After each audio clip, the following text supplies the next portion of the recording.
In addition to setting clear expectations for students, research says it's critical to model appropriate behavior for them and to provide time for them to practice that behavior. Marlicia Jenkins uses these techniques with her 7th graders. Okay, class, I need your attention.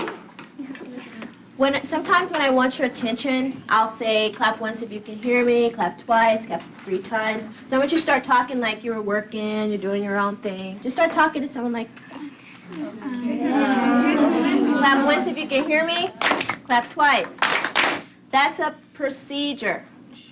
That's a procedure that we're going to be using in class. I talk to them about expectations for what we're going to do because I know what I want to be done, ABC, and it's really great to share that with kids, to say, you know, today we're going to be doing a couple of things. We're going to learn about tutorial questions, and then we're also going to practice procedures. So it really laid a foundation for them so they understood what to do and what they were going to be doing that day. Okay, I need an appropriate and an inappropriate person to show me how you would walk into classroom.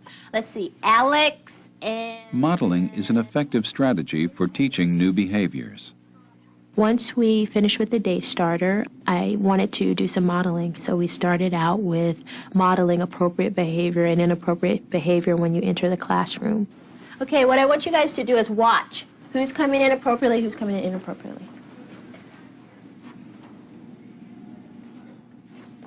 You guys wouldn't be sitting here quiet, would you? Pretend like you're just in the beginning of the day, you're working, but don't talk. Just talk softly, softly.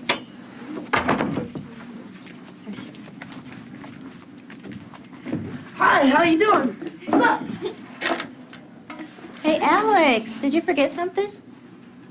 I don't know. Remember I talked about procedures? Oh, yeah. Do you remember a procedure for entering the classroom?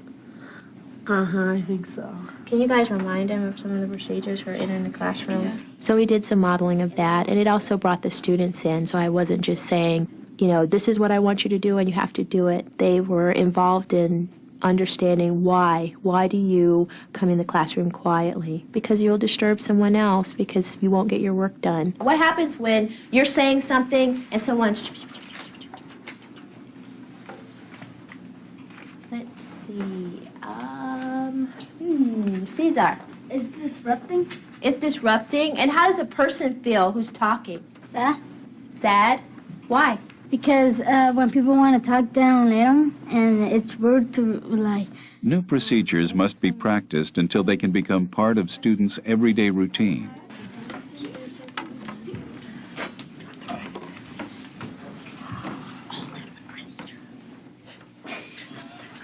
Okay, I just did another procedure, and it's a school-wide procedure. How many people were here last year? You were at the school last year. Everybody? So you guys know this procedure. I'll be using this sometimes. I like the clap, but sometimes you guys get tired of clapping, and sometimes it's really noisy, and sometimes I just want to quietly transition into the next thing. So I'll raise my hand, you raise your hand, and then you know that everything should be quiet. Throughout the lesson, I stopped and I did different procedures, like I'd raise my hand, you know, and that's a school-wide decision. We decided to, you know, raise your hand, and that means we're quiet and we're listening and we're focused, because I believe that you must practice what you teach your kids to do, because if you don't do that, then it's not authentic. Writing about the new procedures gives students another way to process what is expected of them. Now, a procedure that I'd like to talk to you about. Let's say Danya reads me a question and it's really bad. This is really inappropriate. This is an inappropriate way for me to answer her question. So I want you to say, I have a question about math. So Danya, tell me your tutorial question. Miss Jenkins, I can't figure out my times table question. It's about math. Okay. Wow, that's a dumb tutorial question to bring in. Oh man, you need to get another one. So that's inappropriate. How do you think she feels if I say it that way? Alex? She feels kind of like maybe dumb or stupid, kind of let down or something. I don't want you guys to lie to each other. If you hear someone and their question is not very good, you can be honest, but then you can also be kind. If she came in and she just said, I have a math question, what is an appropriate way to respond to Danya? Tariq? Well, I don't think that's a good question, but good try.